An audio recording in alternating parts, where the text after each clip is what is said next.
NRI quota ప్రతి కాలేజీలు ప్రతి యూనివర్సిటీల్లో కూడా పెడుతూ ఉన్నారు.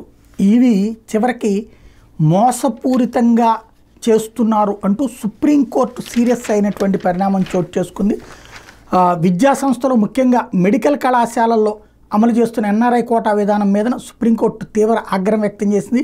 ఇది పూర్తిగా మోసమని తేల్చెప్పింది. దీని తక్షణమే ముగింపు పలకాల్సి ఉందంటూ ప్రతిభావంతులు కాదని డబ్బిచ్చే వాళ్ళకి దొడ్డిదారిని ప్రవేశాలు కల్పించడానికి ఇది అవకాశం ఇస్తోందని వ్యాఖ్యానించింది. చట్ట వ్యతిరేకమైన ఈ పద్ధతిని సమర్థించలేమంది. వైద్య కళాశాలల ప్రవేశాల్లో ఎన్ఆర్ఐ కోటా మీద పంజాబ్ ప్రభుత్వం ఇచ్చిన నోటిఫికేషన్ కొట్టేస్తూ పంజాబ్ హర్యానా కోర్టు ఇచ్చిన తీర్పుని సమర్థించింది. ఎన్ఆర్ఐ అభ్యర్థికి ఇచ్చిన నిర్వచనాన్ని విస్తరిస్తూ పంజాబ్ ప్రభుత్వం ఆగస్టు 20 నోటిఫికేషన్ ఇచ్చింది. దీని ప్రకారం ఎన్ఆర్ఐలో దూర బంధువులు కూడా సీట్లు పొందడానికి అర్హులేనని చెప్పింది.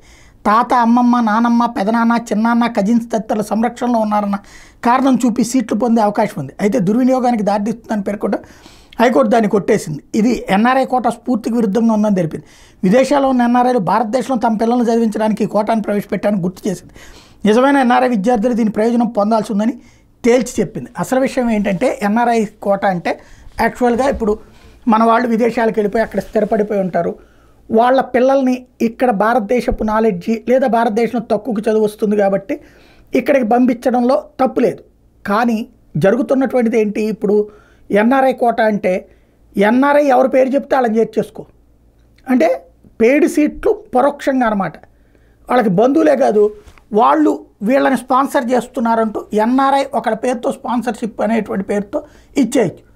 అంటే సీట్లు కొనేదానికి ఎన్ఆర్ఐలను పేరు అడ్డుపెట్టి నడుపుతున్నటువంటి ఒక పెద్ద కుంభకోణం. దీని మీద సుప్రీంకోర్టు సీరియస్ అయింది. దాని స్ఫూర్తిని దెబ్బతీస్తే సహించబోమని చెప్పింది.